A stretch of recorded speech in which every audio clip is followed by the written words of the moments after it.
ဒီကဘာထဲမှာလူတိုင်းရဲ့ခေါင်းပေါ်မှာခလုတ်တစ်ခုရှိနေပြီးအဲ့ဒီခလုတ်ကိုနှိပ်လိုက်ရင်ကိုလိုချင်တဲ့ဆန္ဒမှန်သမျှပြေဝနိုင်တဲ့ထူးဆန်းတဲ့လောကတစ်ခုပါဒီနေ့ကတော့ယောက်ျားလေးရဲ့အသက်30ပြည့်မွေးနေ့ဖြစ်ပြီးသူ့ရေးစားမင်းကလေးရဲ့ကိုခန္ဓာကမတည်ငြိမ်ပဲတစ်ခါတရံပြောက်ွယ်တယ်လို့ဖြစ်လာတယ်သူကချက်ချင်းပဲကိုခေါင်းပေါ်ကခလုတ်ကိုနှိပ်လိုက်တယ်သူ့ဆွမ်းအားကုန်တော့မယ်ဆိုတာသဘောပေါက်ပြီးအိတ်ထဲကရေတဘူးကိုထုတ်ကမျက်စိထဲထည့်လိုက်တဲ့အခါချက်ချင်းပဲဆွမ်းအားပြန်ပြစ်လာပြီးလက်ညှိုးနဲ့လက်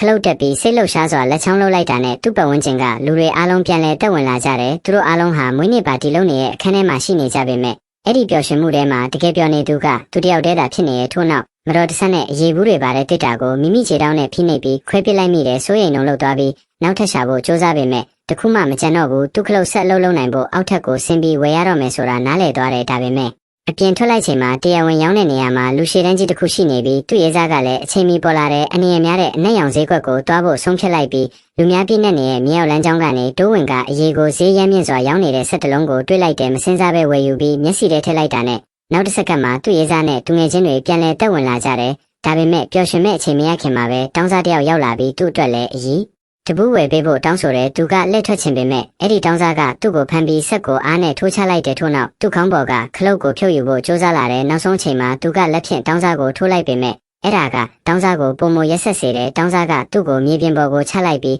တနင်းကချိုးချိုးနေတဲ့မန်တစိမ့်နဲ့သူ့ခလုတ်ကိုဖျက်ဖို့စ조사တဲ့သူ့ရေးစားနဲ့သူငယ်ချင်းတွေကတော့အေးတိတ်စွာပဲကြည့်နေကြတယ်သူကထွက်ပြေးပြီးလမ်းမပေါ်ရောက်လာတဲ့အခါလူတိုင်းရဲ့ခေါင်းပေါ်မှာခလုတ်တွေရှိနေတာကိုမြင်လိုက်ပြီးကြောက်ရွံ့သွားကမူးလဲသွားတယ်နောက်တနေ့မနက်မှာမန်ရှိမှမျက်နှာဆေးနေစဉ်သူ့ခေါင်းပေါ်မှာအတစ်တက်ဆင်ထားတဲ့ခလုတ်ကိုကြည့်နေပြီးကြောက်စရာကောင်းတဲ့အပြုံးတစ်ခုဖြည်းဖြည်းချင်းပေါ်ထွက်လာတယ်ဒီဗီဒီယိုလေးကိုကြိုက်နှစ်သက်တယ်ဆို like နဲ့ follow ပေးပါဦး